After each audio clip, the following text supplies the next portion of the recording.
Shalom and a warm welcome to the penultimate evening of the season of honor. Thank you so much for joining us as we gather around the light of God today. It's a wonderful evening, and we encourage you right now to make use of the banking details that are displayed on your screen. Remember, this is the season of honor, and we are sowing to establish connections to the blessing upon the great prophet of God, Pastor Koramba, joined by Pastor Chikuni. In a few moments, we will have the great prophet, man of God, the season of honor.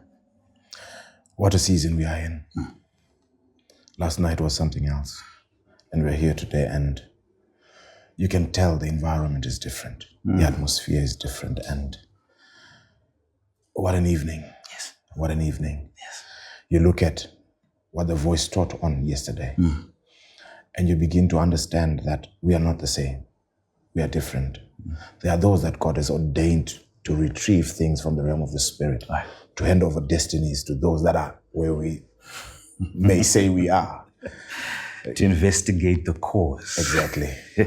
And it's given unto fathers, eh? It's a wonderful season, but very scary season, given what our father has highlighted and what our father taught last night. There's a specific area that I got to a point where I became scared. Right. Destinies are created by words. Not just words, but words in season. Right. Words in season. And it's not just about the words, but who is behind Exactly. the words that are spoken. And why I highlighted in season is the fact that a door has been created today. Yes. In the season. And it would be unwise or sad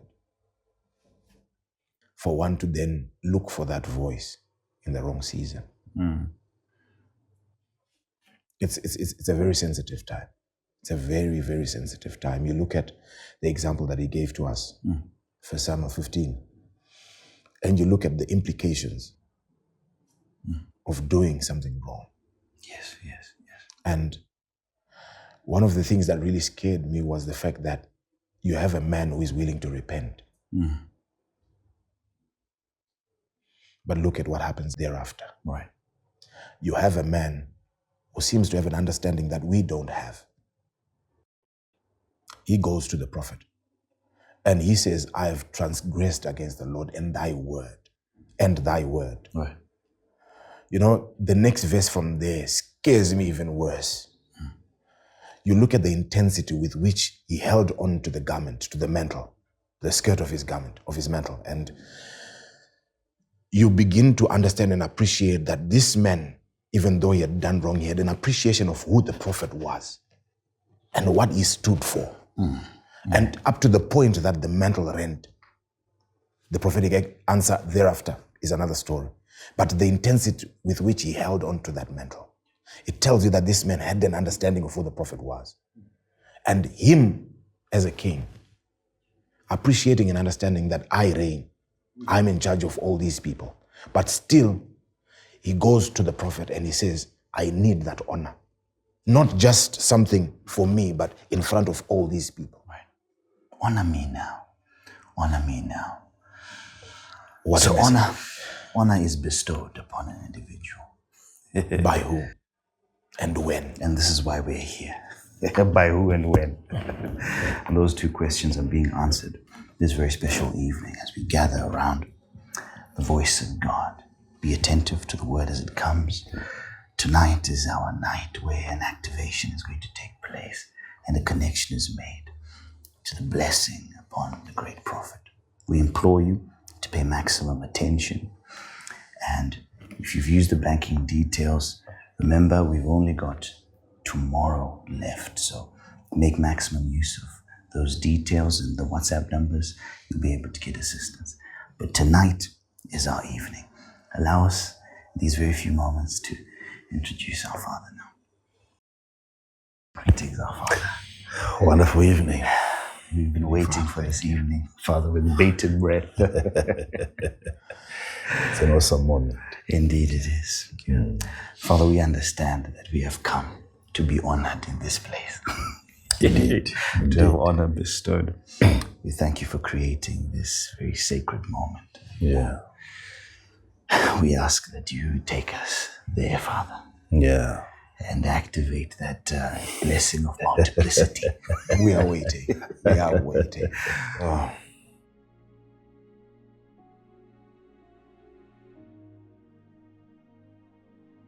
A child of God should come to a point in his life where he or she is able to exercise spiritual authority over external forces. I would rather put it this way: overcoming external demons. Wow. That falls also under honor.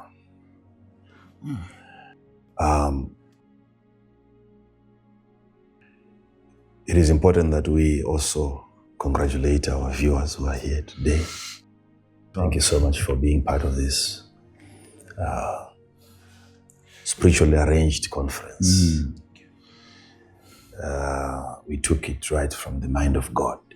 It was never our idea. We didn't feel like having a conference, but it was a direct order from the Lord. So that's what we are doing. Thank you for being here. And I believe God is going to bless you so much for making up time. Overcoming external forces or external demons.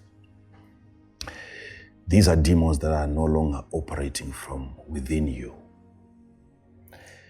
You must understand that whenever you find a demon being cast out, being removed from either a person or from an object or from a place, the exorcism exercise doesn't end there. You must understand that a demon, once in existence, will always be in existence. So when you're delivering an individual, what you're doing is not killing the demon. You're simply removing the demon. It's a process of separation where now man is detached from a spirit that once controlled him. But that spirit remains still in existence. So there is a transference of that spirit to a different location. As intact as it was, as powerful as it was. And its willingness to still want to control remains with the demon. So we have moved it to a different place. Now that demon has become external. The man is now free from that demon. But there is now another place that is now occupied or possessed by that same spirit. So the overcoming aspect, this is the reason why I'm bringing it in at this point.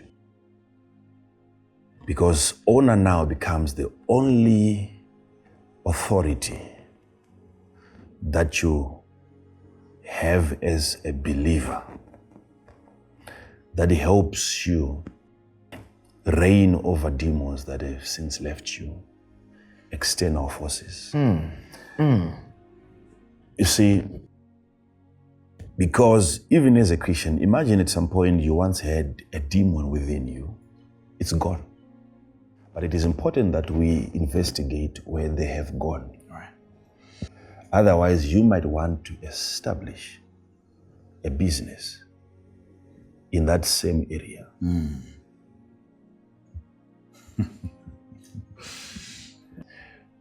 We are yet to have such a syllabus in the kingdom of God, where preachers and teachers of the word starts dealing with that aspect of how do we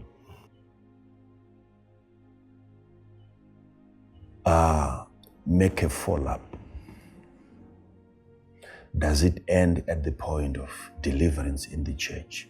Because demons that are leaving us during deliverance sessions, during church services, they are departing from us and then they go on to occupy space that would then later on attempt to visit. So imagine now you have a child of God who has been delivered from a demon, and the demon that once possessed him is now in possession of the market.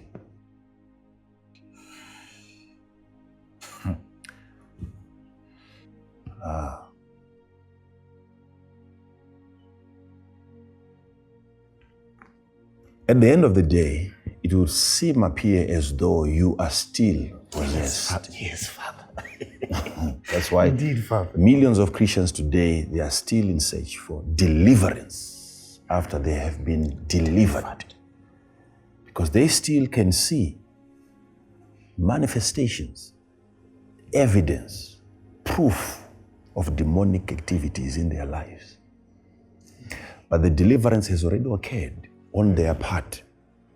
But then what then got possessed after their deliverance? Right. Is a territory where they are trying now to enter and reign.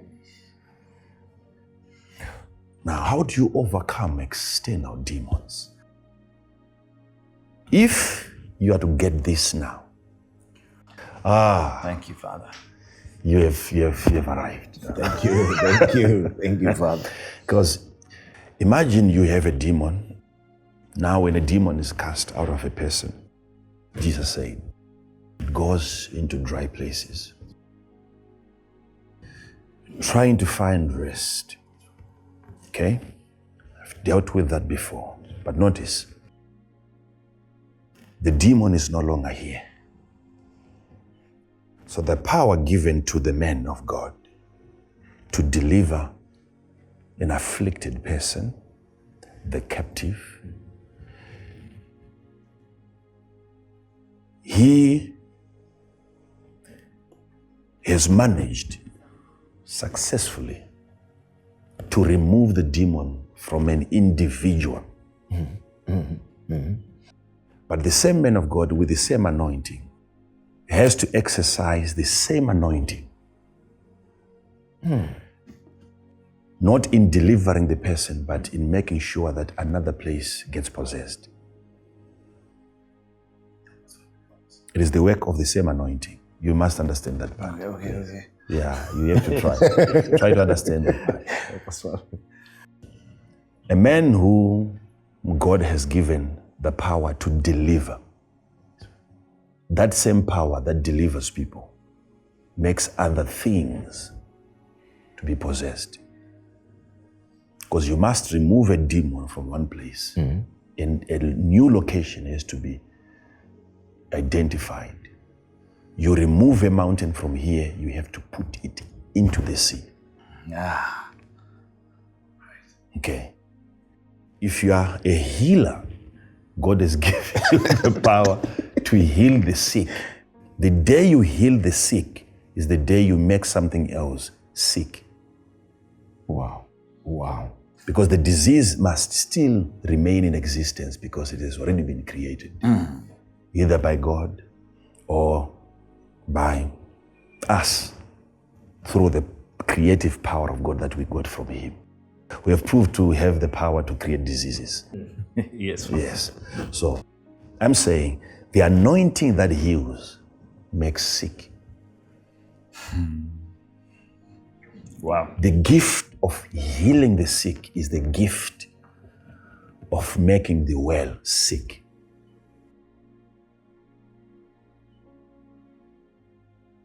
Because the demon that you have removed from that person is still there.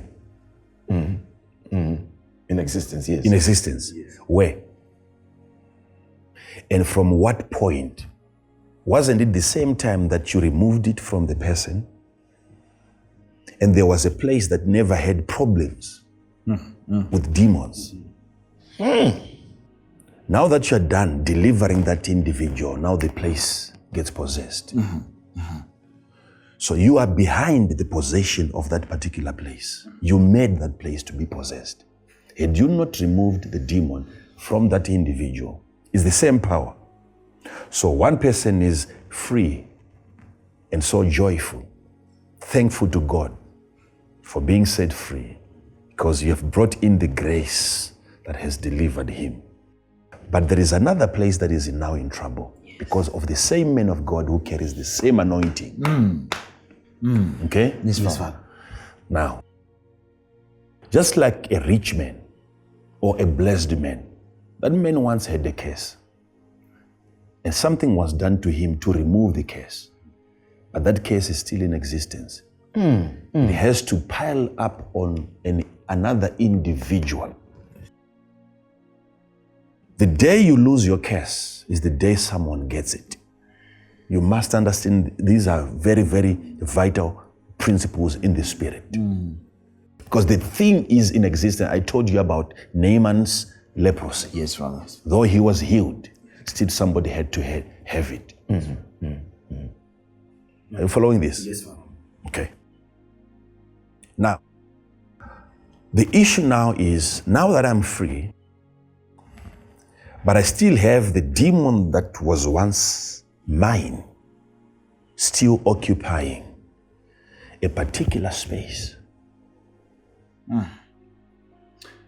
So what if I'm going to try and establish my supermarket in that place?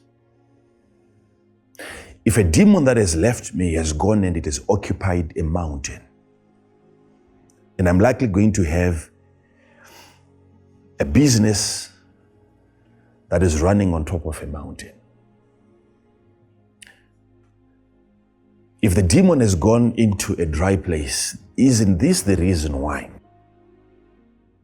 You have the Holy Spirit leading Jesus into the wilderness, not to be tempted by the Holy Spirit. What the Holy Spirit did was to lead him. It wasn't him who tempted Jesus. No.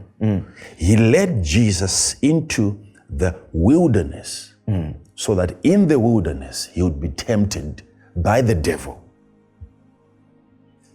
Why would the Holy Spirit lead Jesus into a place that was dry? Yes, Father. And then in a place that is dry, he gets tempted. But that's not where we meet with most of the temptations. He should have been led to a pub. Right. Father. What is there in such a dry place that the devil makes use of, that the devil uses in trying to tempt you? What is there? Because we thought there is nothing desirable. Because you must be tempted according to your lust, according to your appetites. Then taking a man into such a place that is so dry, and then you try to tempt him. Is there something in the wilderness, in a dry place, that we are not seeing? Hence we call it dry. Help us, Father. Help us. Wow. In the wilderness, let's agree, maybe just for argument's sake, let's say there's nothing. The place is dry, hot. And Jesus is taken there by the Spirit of God, and the devil is there tempting him.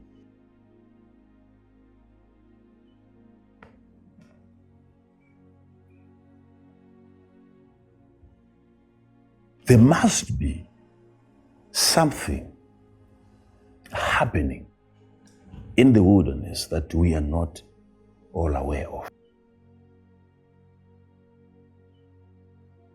If there is nothing, Jesus is supposed to be tempted at the level of nothing.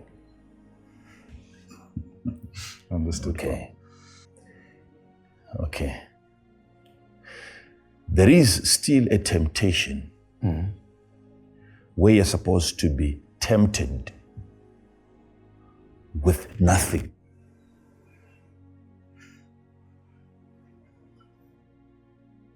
Because we think there is nothing there that a man can ever be tempted with. But the fact that there is nothing in a place that can be your temptation, where you're led into places where there is nothing, not having enough becomes the temptation. How do you behave in a state of nothing, $0?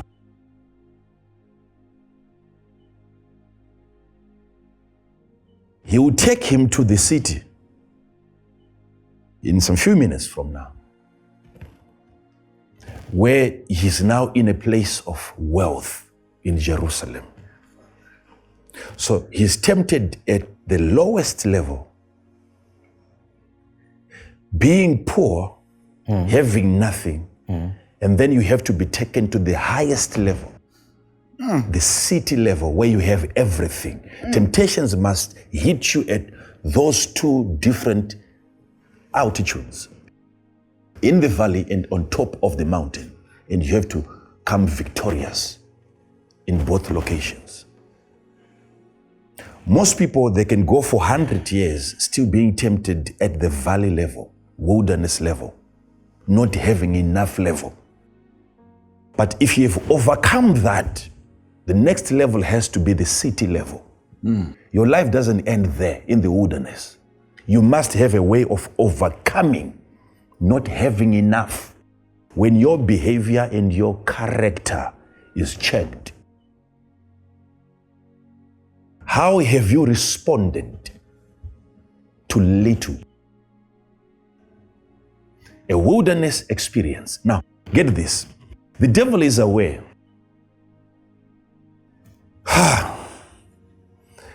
Wow, Father. that dry place is dry in as far as water is concerned, in as far as money is concerned, but in as far as the presence of demons is concerned.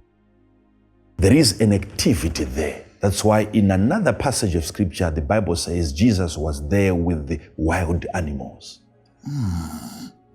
There were wild beasts.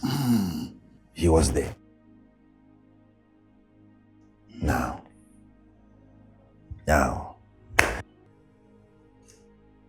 then the devil comes to him and then he says to him, turn this stone into bread if you are the Son of God. So the first thing that was now being tried by the devil, is trying to make him doubt his credibility. He wants him to lose his identity. That was the first question that the devil raised. Are you really aware of your identity? If, he's not saying you are the Son of God, if indeed you are the Son of God, he wants you, that's the first temptation. The devil wants you to doubt your identity in God. If he can get you question that, then he has you. If you are the Son of God, turn this, not stones, stone. There is a message on that. Yes, Father. Yes. Into bread. So had Jesus turned the stone into bread,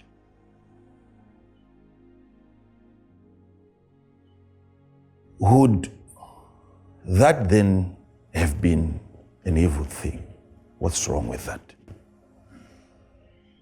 What is wrong with that?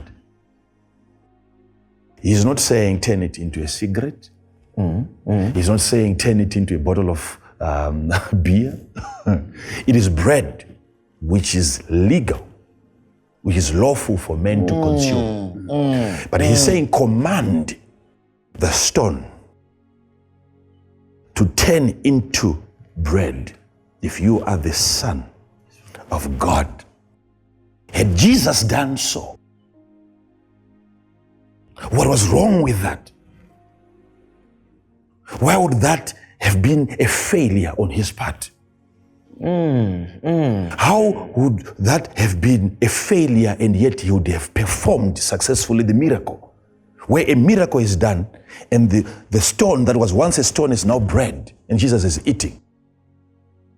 It is still a failure. It is still a failure and yet the miracle is performed. Okay. How is that possible that you can still perform a miracle? It is still performed. As proof that God is involved in the act.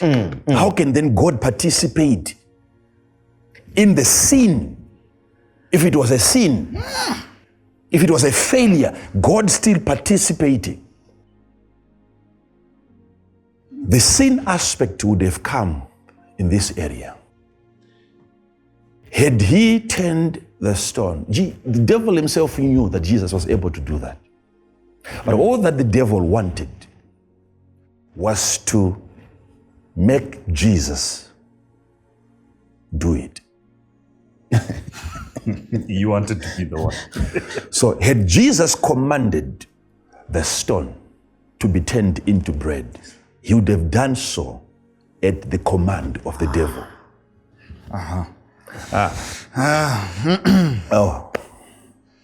So it's not just the stone that is under the Jesus' command. It is Jesus who is under the devil's command.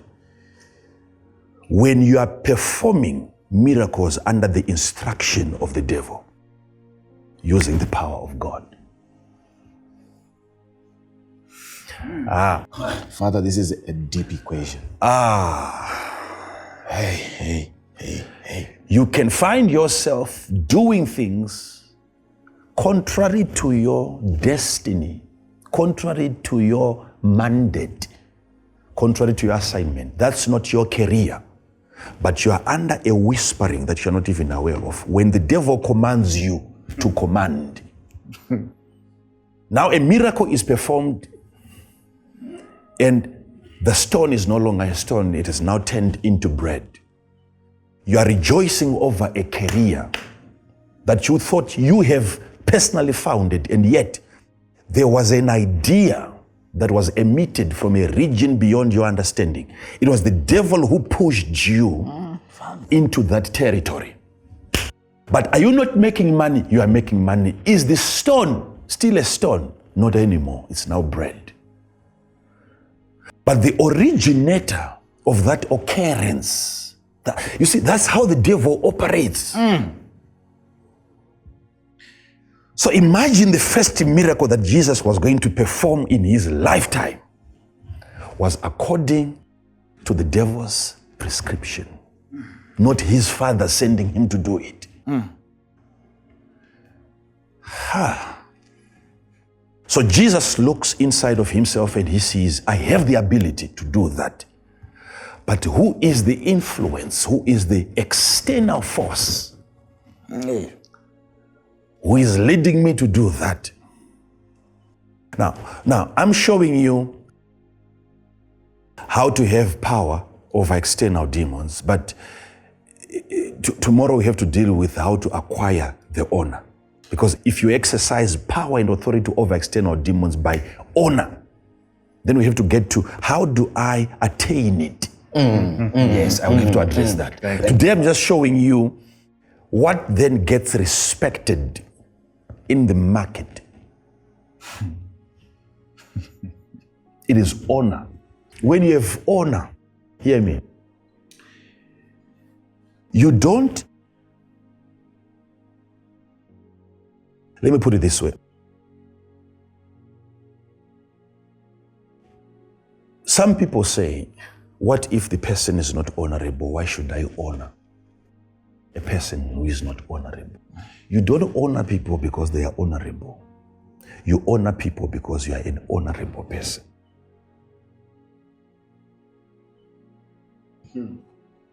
Wow. You don't honor people because they are honorable. You honor people because you are an honorable person. That is your nature.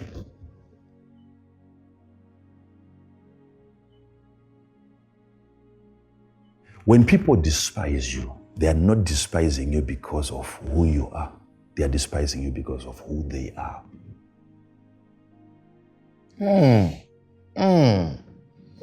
Stop having problems with people. When they undermine you, it's an expression of their level in life. Eesh. People, I repeat, they will not despise you according to where you are placed.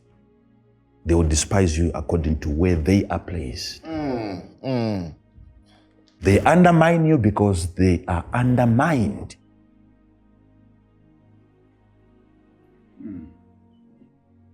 If you find people trying to pull you down, that goes to show their location, that it is below you.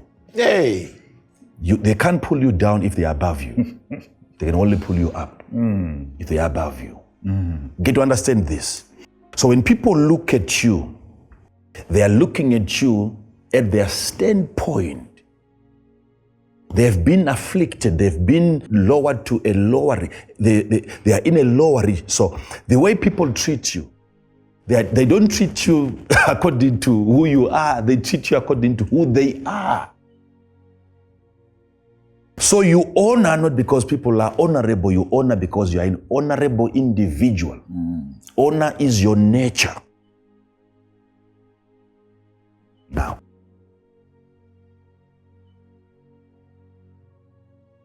especially if you have gotten the honor from the Lord. There is honor from people, which is nothing. And there is honor, which is from God, which is everything. Wow. Now, I want that honor to rest upon me so that when I then get to a place which is now under the influence of a demon which I was once under, I still can find myself freely doing the things that I want to do, unhindered. Yes, Father. That's the kind of life that I want. Yes, Father. Yes, Father. To think that the demon that once left you, Pastor, is still in this country. What is going to happen when you get there and you finally meet again?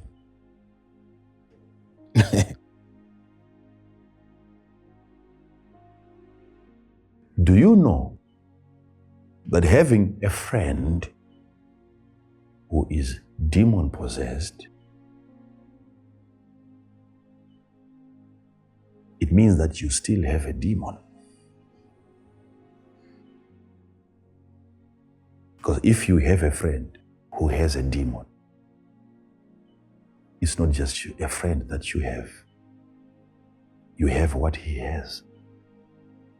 Yeah. Help us, Father. Help us. Help us. So the devil is so cunning. You know, the heat on you was turned on by the Holy Spirit to a point where it was no longer possible for a demon to remain in you. But what the demon did was to go. It left and entered into someone that you love, a friend. Now, when a demon is in someone that you love, whether it's your husband or it is your wife, you are free from a demon, but you are not yet free until you have power over a demon that is external. Because what the demon used to do whilst it was in you can still do whilst it is inside of someone that you still have. If you have a friend and your friend has a demon, you still have what your friend has. It is still your demon. It was stressing you, where you would get into certain levels of depression alone, being tortured by an internal demon. Once that demon leaves you, you are free. But it can get into a friend who calls you every time, who comes to your house, and he transfers the same amount of depression. You are now sick because of what you keep on hearing from people close to you. You are not yet free. Just because the demon has left you, you are free only when you have managed to make a follow-up and still exercise power over demons that once left you. Now, you must get this part. You must get this part. What if the demon that left you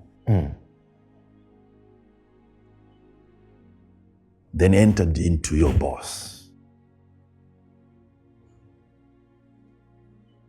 Because you must remember, as much as you are so jovial, happy that the demon is gone, take note of the direction of that demon. Because the devil wanted you to suffer. He would do that internally, make you suffer, where poverty is cooked from within. Now, after deliverance, because the power of God now to deliver people is available, now people are set free, but those demons that ensures that you suffer, then go on to possess somebody who is responsible for your promotion. Now your boss has received the demon that has left you. He is now under a command to command you to be turned into something else. So he sees you so hardworking and he wonders, this guy is so punctual. He's here on time every time. Dedication, the quality of your work, he observes that. But for him to write a letter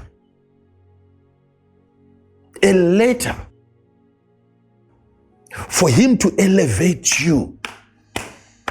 So you see now, you now have a demon that is no longer within you.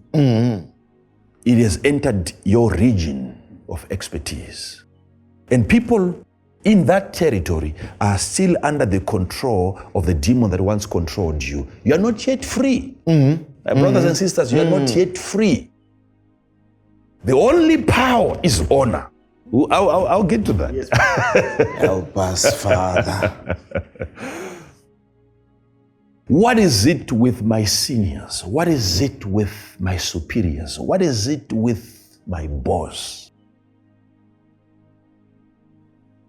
Why is it that my efforts are not recognizable?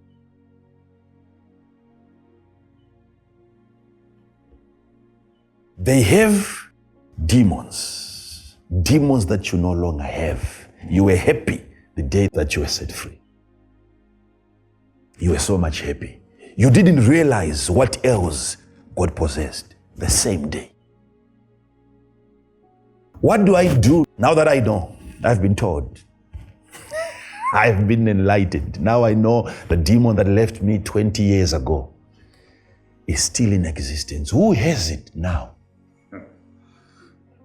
Listen to the way they talk to you.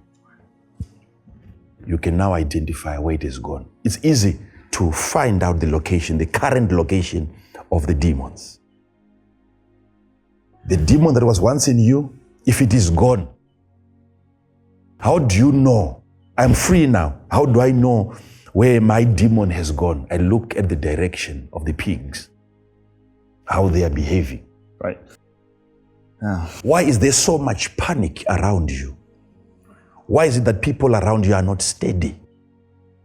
Why are they not taking it easy with you? A new behavior, all of a sudden, pigs are rushing into the water. And the pigs are dead. Are demons dead? No. How do I know now the direction of the demons? I look at the citizens. How the people of the city came against Jesus. So demons are always moving. From this place, it gets into another thing. So you know, you look at the behavior. Yes, Father. Behavioral changes. Yes, Father. So you know, it was once here, now it is over there, now it is over there. The way people look at you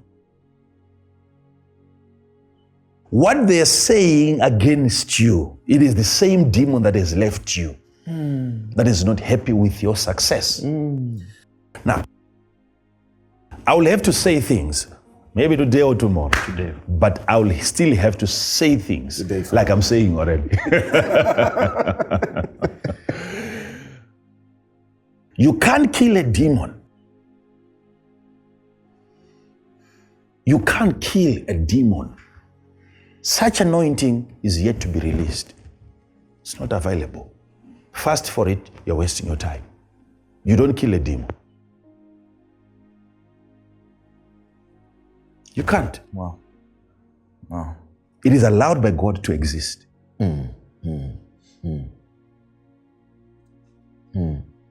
But now that you're free, you must be able to prophetically locate where it has gone. Thank you, Father.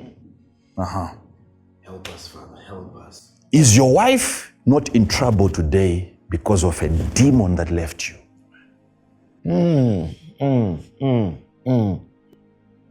Because it has to get into someone or something that the devil knows that in the future you will still be together with that individual. So your union with the demon is permanently established. Either you have the demon internally or you have it externally, but within someone or somewhere, something that is close to you. What if demons are able to occupy a career?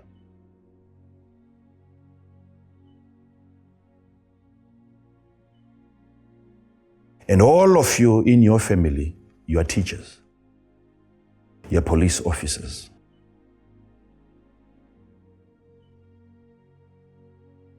Do you realize what was spoken over that enterprise by whoever? Who influenced all of you to be doing the same thing? Who influenced you? Now, you must understand, when a Christian is now a Christian, he's no longer under a demonic possession, no longer possessed by a demon.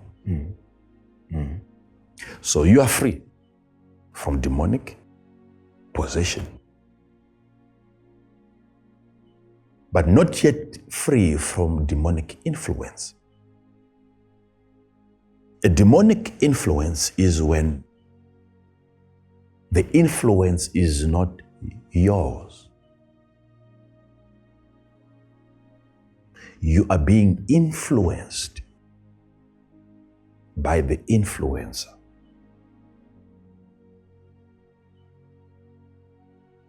It is not your idea. It is something else's idea. And when you think about what you're thinking, you think it is you thinking about it.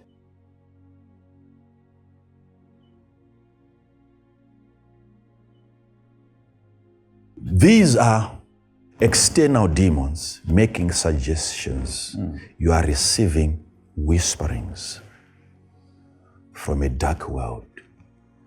It's not dark because there are no candles there. It's dark because it's a land of secrets. You are not aware of where those ideas are coming from. It's a business venture, an idea that has just hit you and you feel like, oh, I got it from the Lord. You must follow the footsteps of an idea. Okay? Until at the beginning of it, you must find God. Right? Because demons are also responsible for most of the business ideas.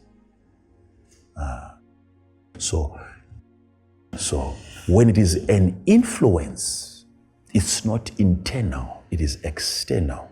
When you're being influenced by a demon, it's a friend that calls you and he tells you there is an opportunity.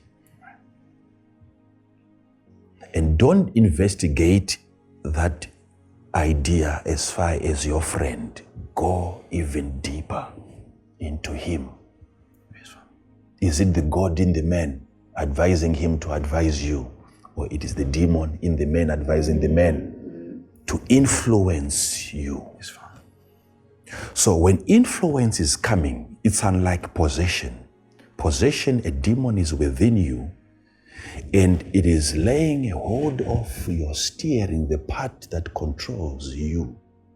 You're being driven by the demon.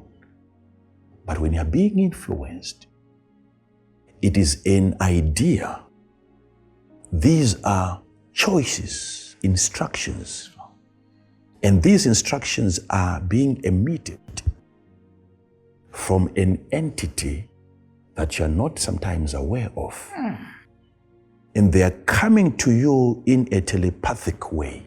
You are being hit by thoughts, even stress that there is no reason. Right, yes, Father. There is a mother in the village who has bigger problems than the ones you have, but she's not as stressed as you are. You must get that part. Yes, Father. Yes. Why is it there are millions of people who are below you in terms of lifestyle, but not as depressed as you are? Preach it, Father. Help us. Help us, Father. You know, if you are not smart, if you don't understand the devil, if he wants you to be depressed, he doesn't start by making sure that you have problems. He can package stress. It will come as a complete package without even you having problems. You can still be stressed. You have to. So, the only way when you're dealing with demonic influence, you deal with them at the point of honor. You must become an honorable person. Where do I find that? Because somebody is just waiting. When are we going? Where is it in the Bible? We are quoting scriptures from the beginning. He wakes up from his sleep. He looks at the wind, he commands it. And they begin to wonder, what manner of a man is this? That even the wind, they say the winds and the sea obeys him. The obeying there, Yes, Father. connotes an idea of honor. We have witnessed a man being honored even by the winds, controlling external spirits. We have never known the wind to be something that humans can control. We've never seen it that way. If a tornado is coming, all you do is to make sure that you clear the city. Get out of its way. Because it has been given a mandate by God to control humans. But what manner of a human being is this one, that even the wind obeys him? It's an external spirit. But this man seemed to have power over external spirits, forces outside of himself. What manner of a man is this, that even the wind obeys him? You have, as a child of God, to get to that point where you control forces around you. Yes, Father. Receive it, Father. Yes, Father. Oh God. Oh my God. Oh my God. Oh my God. Oh. Pastors, you know, I like simplifying things sometimes, though sometimes I end up complicating them, but it's unfortunate. I give people straightforward illustrations, things that they see happening every single day. Yes, Father. Yes, Father. If you don't have power over demons that are external, how are you even going to be able to deliver another person?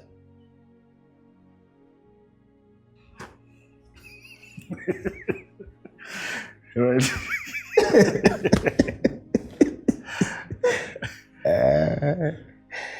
Yeah. Yes, Father.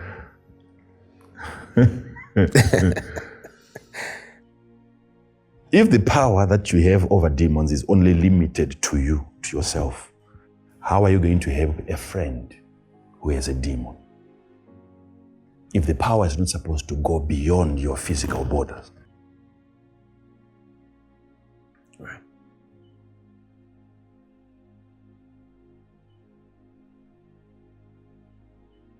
Do you know that if you look at myself now, I am a region, I am a territory that I've conquered. This one. This flesh, this dust is a piece of earth. This is my conquest. I have overcome. I've taken over this piece of dust. And as a spirit, I oversee over this territory, making sure that there is no any other strange spirit that interferes with the leadership of the Holy Spirit. So, if I'm ever going to help you get rid of your own demon, there must be a union, an agreement, where I hold your hand and somehow I, for a moment, seem to own your territory so that I extend my border.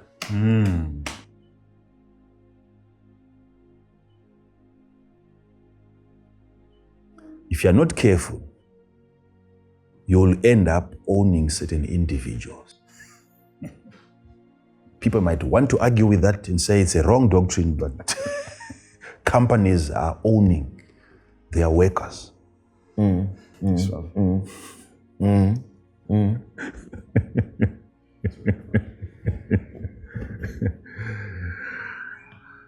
Oh.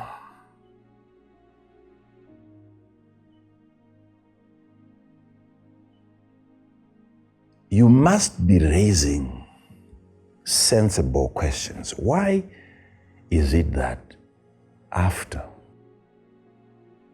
I got my deliverance from a spirit that was believed to be a spirit of poverty, why then am I still poor? Why is it that Christians still don't have things that God has given to them already?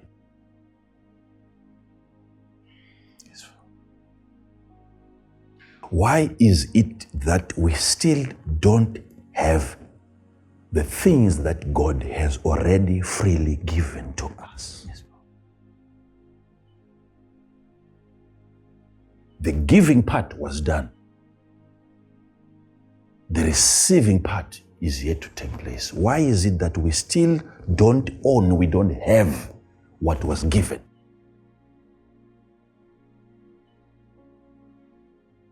God goes through our prayer points and He wonders, seeing a list of items that He has already made available.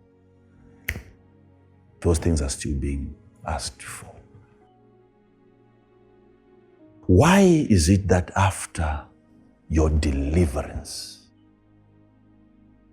and there was a screaming and there was a shouting, demons confessing that we were responsible for him not having money.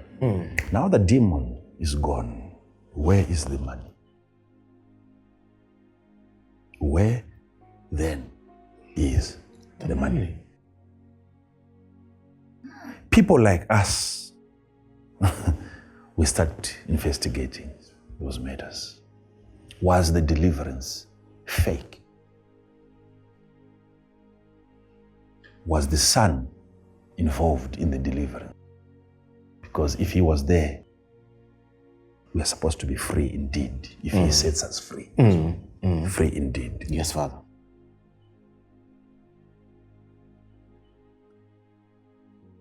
You can't tell me that I had the spirit of barrenness and it's gone and I'm still barren.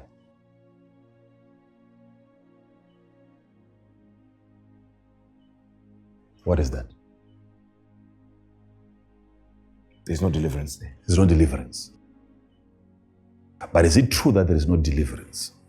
You might have been delivered from the spirit of barrenness. And now you are ready to conceive. But then the demon went on to occupy the man who is responsible for impregnating you. Right. So somehow you're still...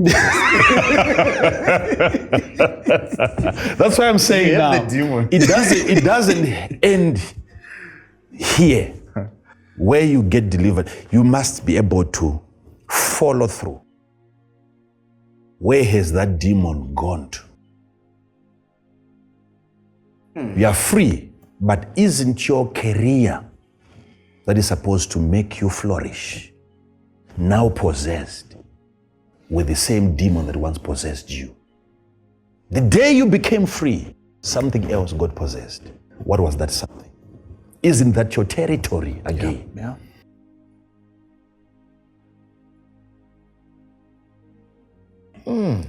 Thank you, Father. Thank you. You can only make a follow-up riding on a chariot of honor. Thank you, Father. That's the only way. Thank you, Father. Tomorrow I'll tell you. Today, Tomorrow Father. I'll tell you. Today, Father. Please, Father. When we have conferences, we must have it for 1 month,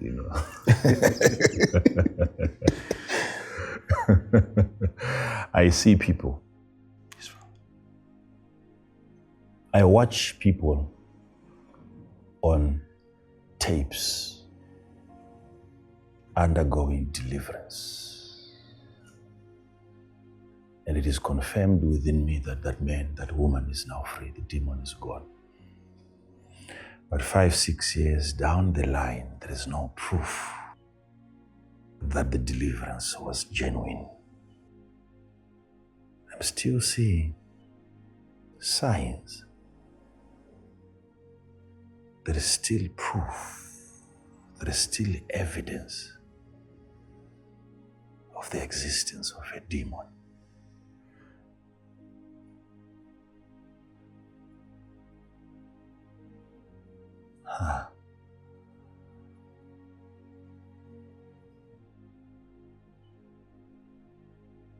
A question has just rushed to us now. The responsibility to enact that deliverance of the surrounding environment, is it a shared responsibility between the deliverer and the individual being delivered? Or at the highest level of deliverance, the deliverer occupies the individual, takes control of the individual's space again? You must have asked that question the day you got delivered by a man of God. You were happy that you lost a demon, but he should have replaced that demon with honor. Because you must understand, when a man is delivering you, he is not giving you. He is taking away from you. Right.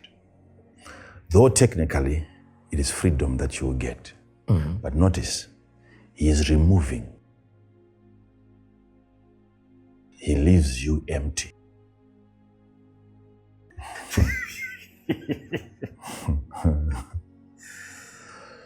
So if you are thanking him for delivering you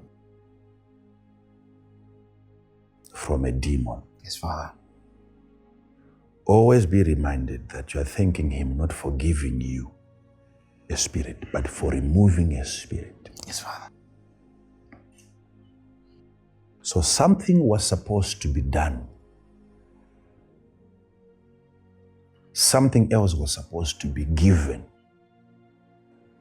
to replace that space that was once occupied by the demon. This is why after you are delivered, the man of God must be equipped enough to transfer into you something that you never had. Thank you. Being free from a demon in itself, that is not enough.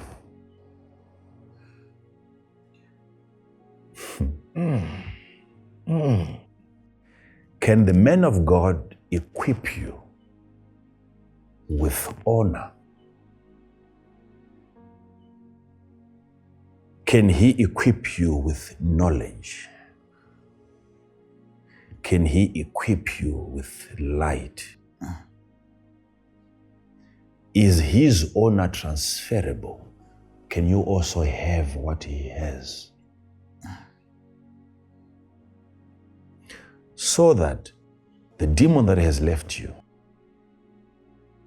will not keep on thinking about the man of God that has cast it out. Right. Because it will continue fearing the man of God, not you.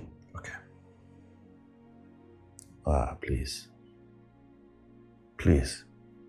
Please hear this. Yes, Father. If I find a demon in you and I cast it out, that demon will always remember, because I've hit it so hard to a point where it now has my fingerprint. So I'm responsible. Wherever that demon goes, it will always remember me, not you. It will always be afraid of me, Right. and not you. Yes, Father.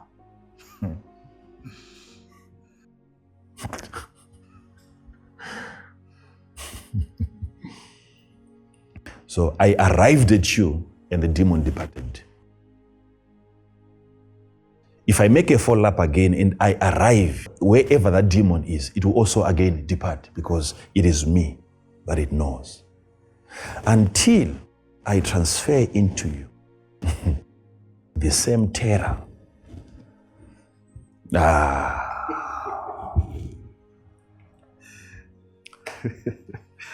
So that after you are delivered and the demon goes on to occupy your career, and then you make a follow-up, you enter into that career,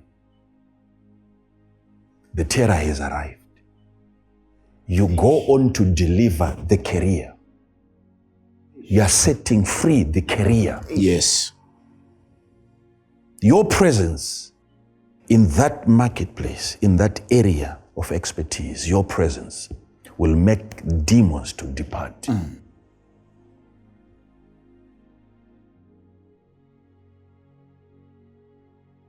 How do I deal with external demons? How honorable are you? Can the wind obey you? Can the seas obey you? Yes, Father.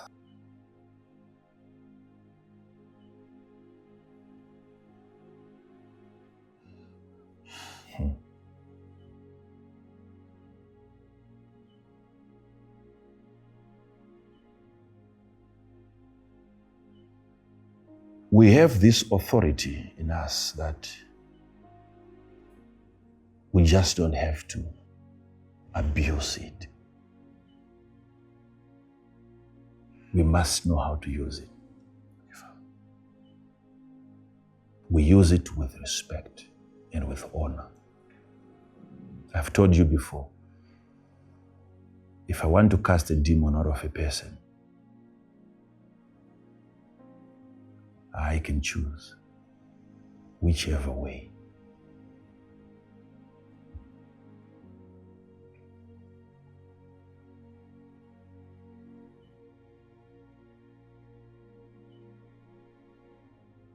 There is a better way of doing it. And there is a bad way of doing it. Okay.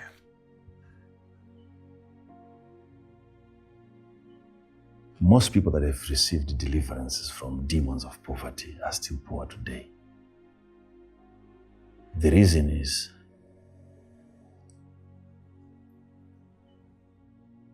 if you look at the way that they got delivered, I want to say something here, but I'm thinking, should I? And do we have people here today who can understand? Let me try. Try as far. I will say it maybe indirectly, but directly.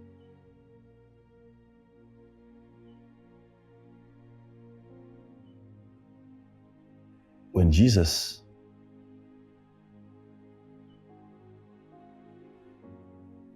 commanded the demon to come out of the man who was a lunatic, he fell to the ground and he foamed. And he went quiet as though he was dead. And the people said, he's dead.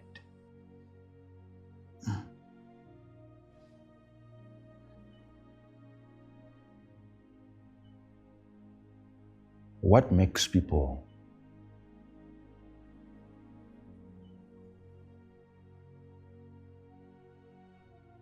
seem to be dead or appear like they're dead after they just got their deliverance? How is it a man who, when he still had the demon, he could walk, talk, laugh, eat? And after the demon is gone, it's like he's dead.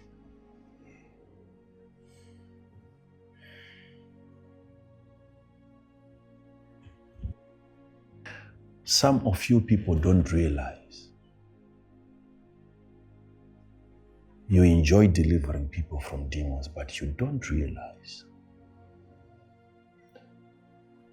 the process that the person who is possessed, the captive, undergoes during the session of deliverance.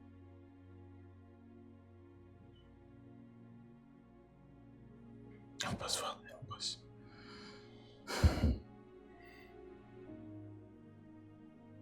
You can read it if you have found it. Thank you, Father. The book of Mark, chapter 9, from verse 16. And he asked the disciples, what question ye with them? And one of the multitude answered and said, Master, I have brought unto thee my son, which have a dumb spirit. And wheresoever he taketh him, he teareth him, and he foameth, and gnasheth with his teeth, and pineth away. And I spake to thy disciples that they should cast him out, and they could not. You know why they could not? He's saying, I have brought my son to you. Yes, Father. That's what he said. I have brought my son to you. But when he arrived, Jesus wasn't present. He was at the Mount of Transfiguration. So he had brought his situation to Jesus, not to his disciples, assuming that he would have found Jesus in them. But because they were yet to be born again, that's the reason they failed. Because this kind of deliverance doesn't happen in the Old Testament. Wow. Because people are bringing problems to us, not to us. but to him, because he is in us. So they failed to deliver this young boy because he had brought his young boy to Jesus and Jesus wasn't present. He was in the mountain. So until Jesus comes, you must understand the difference now. In this era, they don't have to wait for him to come from heaven to deliver their sons. If they are to bring their situations to Jesus, they have to come to us. Yes, Father. Thank you, Father. Okay? Thank you, Father. Now. And they failed to deliver the young man until Jesus comes physically. He answered him and saith, O faithless generation. Yes, he's not insulting them. He's telling them that you are a generation without faith. You are yet to enter into becoming, you are yet to enter into the generation of faith. Yes, there is that generation of faith. That's where we are in right now. Wow. We are that tribe of faith that you can't even measure, faith that you can't even quantify. Wow. That's where we belong. So he's telling them, you are yet to be initiated into the generation of faith. Yes. How long shall I be with you? I've been with you for too long. How long shall I be with you? Yes. How long shall I suffer you? Shall I allow you? Yes. Bring him unto me. Bring him unto me. And they brought him unto him. And when he saw him, straightway the spirit tear him. I don't know who saw who. I don't know. When he saw him. Right. Who saw who? But we don't see Jesus manifesting. He is so calm. The effects of that interface. There is a visible manifestation. And the Spirit began to tore the man. This is the process of deliverance. Inasmuch as it was Jesus himself setting that man free, he is undergoing a very painful experience of being torn apart by a demon. The pain that people go through when being set free. I'm answering the question why people seem to be torn apart even after their deliverance.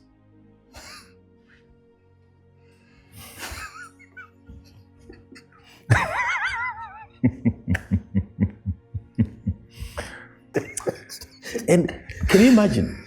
Can you imagine? You have been asking this question ever since you got your deliverance. Yes, Father. Why is it that my life seems to be even worse?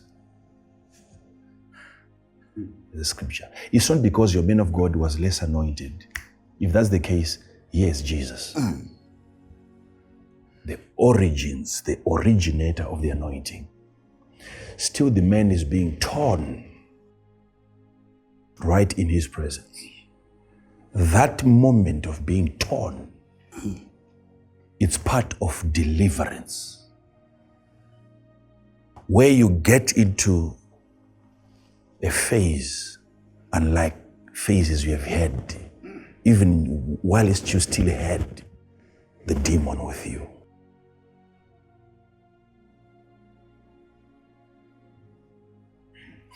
We've underestimated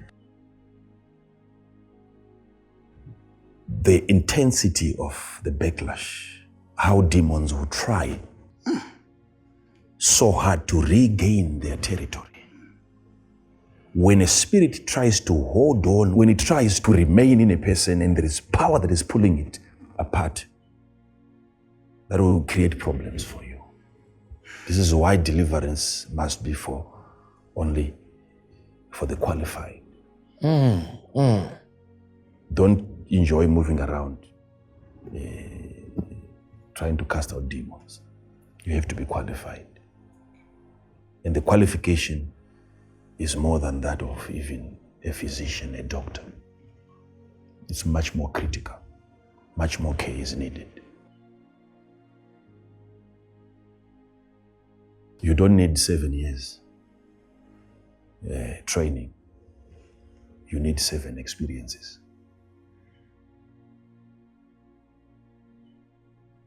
So, Jesus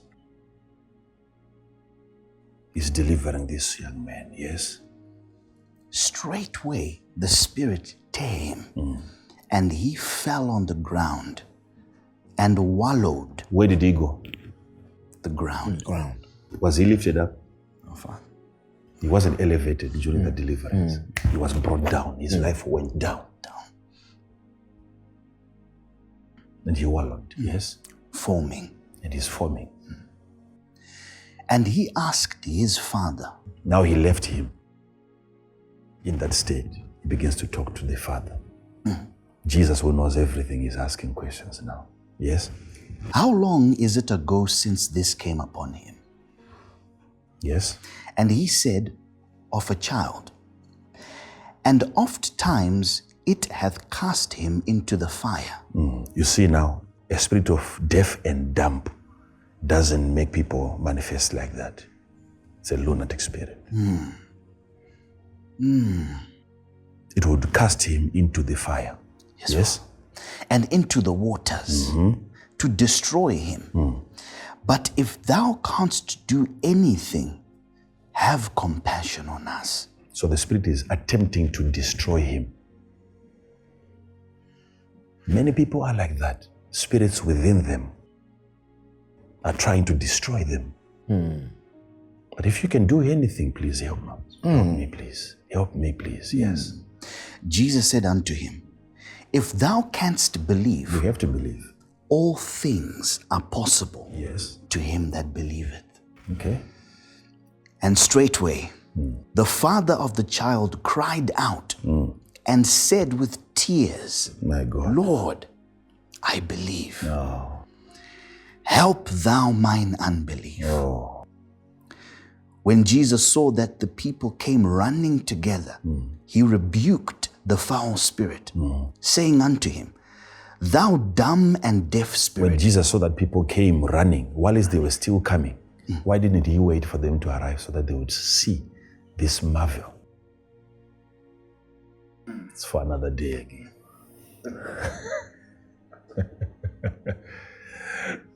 It's amazing. You would have waited. You should have waited. Right. Let them come and then they'll see. They'll see. But he said I have to do it quickly before they arrive. Right. Okay? It's for another day, remember? We'll remember, Father. Remind me. Father, please. Yes? Thou dumb and deaf spirit, I charge thee, come out of him and enter no more into him. It's a spirit that cannot hear, but he's telling it what to do, knowing he's being heard. Come out of him. That's authority, right? Yes, Father. That's honor. Yes? And the spirit cried and rent him sore and came out of him. And he was as one dead. He was as one dead. Dead. Yeah. In so much that many said, Many said, he is dead. he's dead. He said he's dead. Jesus has killed a man. This pastor has killed this man. So what the people are saying is now blaming. You must understand. You are worse off. That's what some of you are being told. Right. Okay. The people are now saying he is dead. You were better before. This man prayed for you. Now you're dead.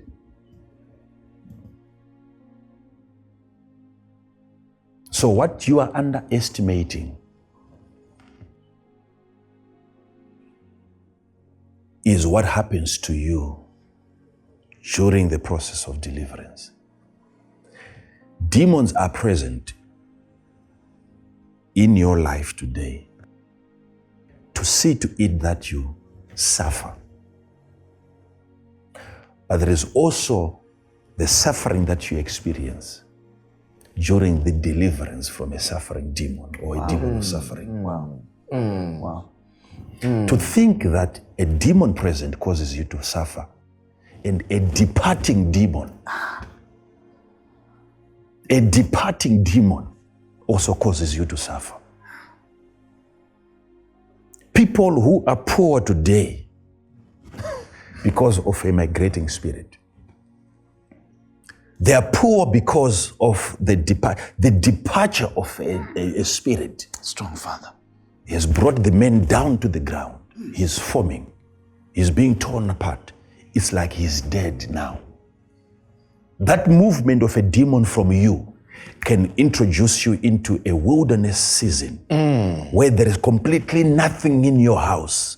And you're wondering, why now? After I'm born again and after I got my deliverance.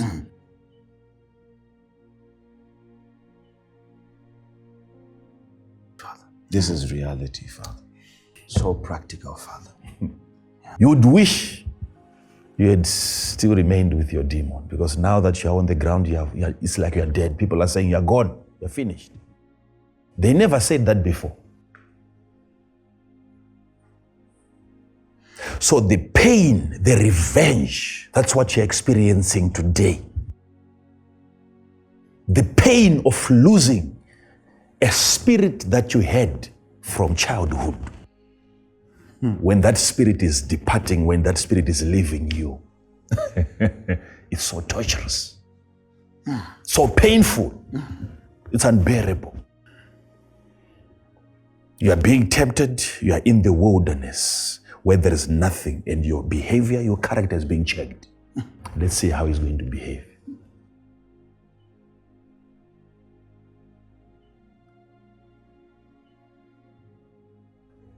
So,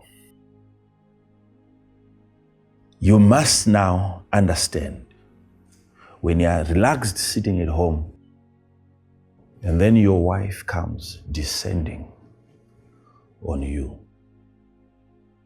like a rainy cloud, very thunderous. Whose demon is that?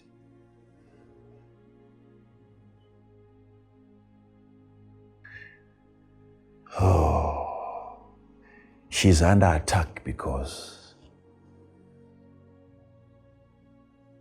you were set free. She's behaving like that because you were set free. I'll try to touch on this tomorrow. I'll teach you on how to acquire the honor and then say statements that are supposed to be said over you. A man who has been a womanizer,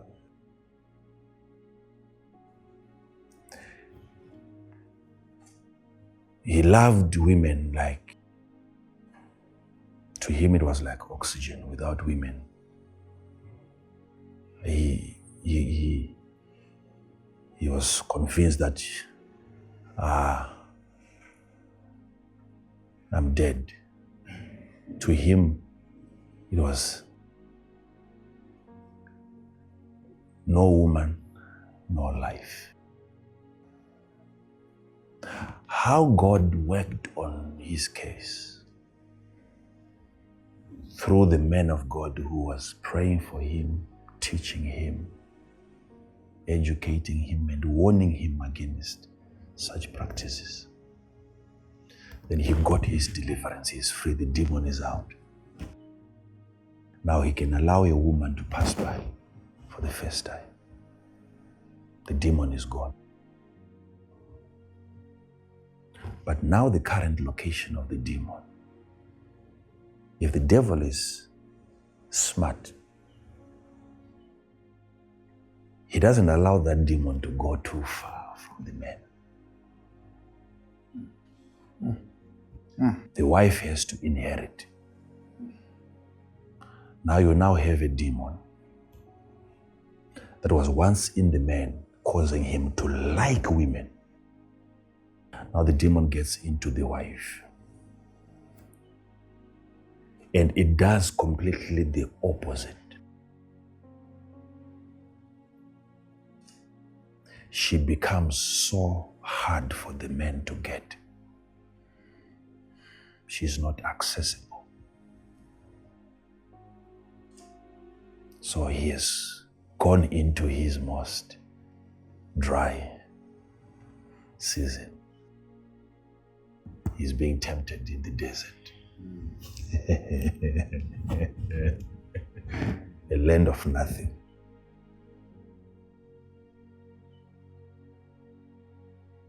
Whilst the man is there, he's being tempted. He's being advised by the devil to turn stones into bread, prostitutes into wives.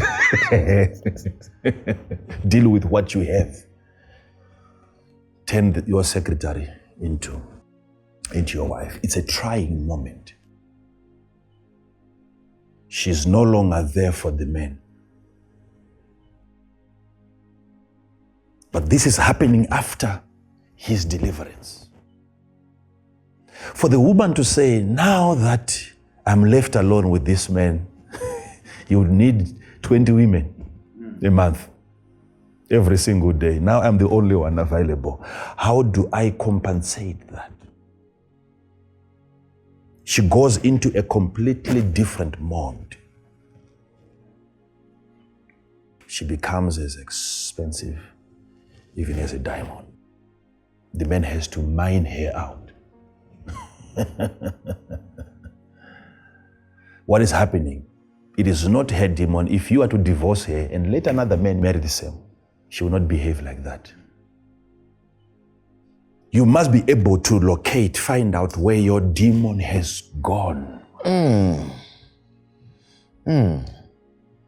The demon that wants you to suffer is the same demon advising people not to bless you.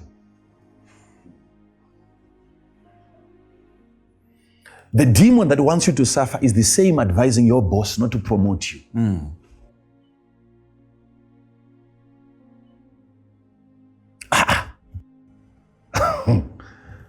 Father. So these are things that I want people to understand. The only way you can be liberated from this, you need honor. Honor. The man who has delivered you, he's not done until he comes back and he talks about honor. Yes, Father.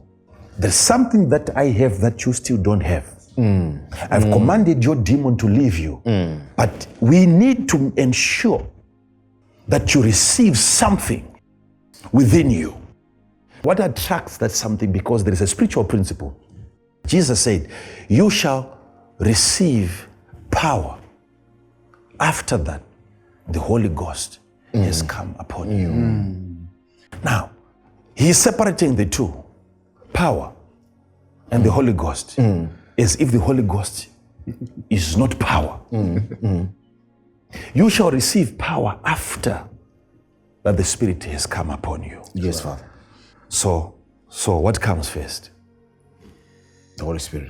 The Spirit. Yes. And he's saying, and then you shall receive power. So we are searching for power today instead of the Spirit. And he's saying the power will be attracted to the Spirit. The receiving of power comes after you have received the Spirit. When the Spirit has come, you shall receive power after. Yes. Why is the power coming after the receiving of the Spirit? It's because even if the power comes today, you have nothing within you that can accommodate that power. It is received by the Spirit. It is received by the Spirit. This is why I go on for some time preparing people. We are making sure there's the presence of the Spirit within you before the power arrives. Thank you, Father. Thank you. You shall receive. Your ability to receive is determined by the Spirit. You must have the Spirit. So the power is never given to you, it is given to the Spirit. What is given to you is the Spirit. So there is an allocation of power that has to accompany the portion of the Spirit that you have received. When you have received that power, that is honor. Oh, that is honor. Yes. I will deal with your case. Tomorrow is not too far. It's far, Just Father. few hours It's from far. Tomorrow is too far, Father. Remember, it's not tomorrow evening, it's tomorrow morning. So very soon we are here, and I want you to see that the process is almost through now. Thank you. Thank you, Father. Thank you. You have seen a lot, you have suffered a lot, and you're now getting to the end of your temptation. You will have to be transferred to the city of Jerusalem. Okay. No more wilderness temptations. Right. I receive that. Tested, you have been tested with nothing. Now you have to be tested with much. Thank you, Father. Let's see how he does it without money. They've seen you still faithful. Now here comes another last temptation. Let him have enough. Right. Money is coming. And we will have to tempt him at that point. And I prefer that kind of temptation. It's better. It's much better. It's much better. How do you deal with external forces, external demons, and external problems? The problems that you think today you have, most of them, you don't have them. Problems are with people that you have. Problems are with places that you have. The problem is with the business. It's not your problem. Your business is possessed. How do you set it free so that it can bring you the yield that you desire? That's the key. And I'm dealing with that matter. So you make sure you have your friend. Tomorrow it will not just be preaching. I will say things and declare. And the mighty move of God is going to occur. You see, Father. Deliverance, unlike we have seen before. Thank you, You'll see. We are bringing you to the completion of your deliverance. Thank you, Father. So tomorrow you make sure that you are glued. Thank you, Father. And things that you see happening in your house, make sure that you take videos and you send us. Thank you, Father. So that other people can see how power can be transmitted life and miracles can be performed. You will not remain the same after hearing what needs to be said tomorrow. Notice you have been brought to where you are today by somebody else who spoke. But behold, here is somebody who is greater than your grandfather. Jesus himself is here. Let's watch what he's going to say. And let's watch what is going to happen after. You may have fallen to the ground. You may have formed. You may have been torn apart. But here comes a season when they say he's gone, he's dead, he's buried. When the people begin to say, like in your case, they've already said that you're gone, you're finished. What comes after that? Jesus then stretched forth his hand. That's what is happening. An extension of his body. When he touched the man, that man became a member of his body. He took over that territory physically, and the demon departed. When I connect with you, Pastor, and then I touch your finger touches me, we become one body. So my authority is transferred. You watch that happening. You will watch that happening. My honor has to become your honor. My success has to become your success. My anointing has to, my grace, Paul said, you are partakers of my grace. Yes, Father. So the same testimonies, I'm going to declare this tomorrow, that miracles that God has performed in my life, you will have all of them. Whenever God remembers me, the day that he remembers me, he will also remember you on that particular day. I hope you're believing what I'm saying. We are believing. Because if you believe, all things are possible. Yes, Father. Hey, I've taken much of your time tonight, and we need to let the people go.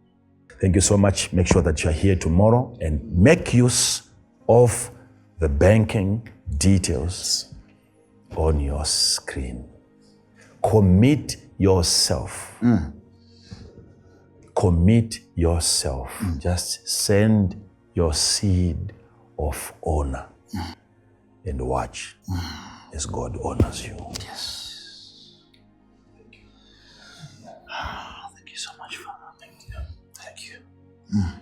Now we see the light. Yes. Thank you, Father. Yes. Yes. Thank you. The details are on the screen. Please make exceptional use of them. If you need assistance, please use the WhatsApp numbers provided. Let's prepare for tomorrow. Shalom.